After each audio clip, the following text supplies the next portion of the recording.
ಇನ್ನು ಏನು ಅಂತಂದ್ರೆ ಆಪದಂ ನರಕಂ ಘೋರಂ ಗೀತಾಧ್ಯಾಯಿ ನ ಪಶ್ಯತಿ.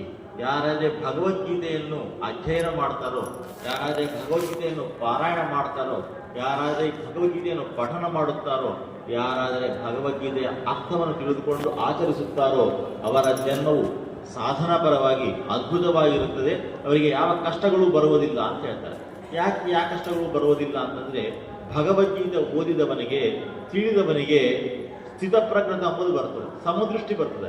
ಪಾಪ ಪುಣ್ಯಗಳಲ್ಲಿ, ಜೀವನದಲ್ಲಿ, ಕಷ್ಟ ನಷ್ಟಗಳಲ್ಲಿ, ಸುಖ ದುಃಖಗಳಲ್ಲಿ ಎಲ್ಲ ಕೂಡ ಅವನು ಪರಿಣತ ಹೊಂದುತ್ತಾನೆ. ಮಾನವನಾಗಿ ಸ್ಥಿರಚಿತ್ತನಾಗಿ ಎದಕ್ಕಾದ್ರೂ ಕೂಡ ಸ್ಥಿರವಾಗಿರುತ್ತಾನೆ. ಆ ಸ್ಥಿರವಾಗಿ ಇರಬೇಕು ಅಂಬುವ ಜ್ಞಾನವನ್ನೇ ನಮಗೆ ಭಗವದ್ಗೀತೆ ಹೇಳ್ಕೊಡ್ತದೆ. ಯಾಕೆ ಯಾವಾಗಲೂ ಕೂಡ ಎರಡು ಕ್ಯಾರೆಕ್ಟರ್ನಿಂದ ಬರ್ತಾ ಇದ್ದಾವೆ ನಮಗೆ, ಒಂದು ಅರ್ಜುನ, ಒಂದು ಕೃಷ್ಣ. ಇಬ್ಬರ ಮಧ್ಯೆ ನಡೆಯುವ ಸಂವಾದವೇ ಭಗವದ್ಗೀತೆ. ಅರ್ಜುನ ಅಂತಂದ್ರೆ ಶಿಷ್ಯನಾಗಿದ್ದಾನೆ, ಗುರುವಾಗಿ ಕೃಷ್ಣ ನಿಂತಿದ್ದಾನೆ. ಇನ್ನು ವಿಚಾರ ಮಾಡಿದ್ರೆ ಅರ್ಜುನ ಅಂತ ಅಂದ್ರೆ ಬಿಳಿಯ ಬಣ್ಣ ಅಂತ, ಕೃಷ್ಣ ಅಂದ್ರೆ ಕರಿಯ ಬಣ್ಣ, ಕಪ್ಪಾಗಿರುವವನು ಅಂತ.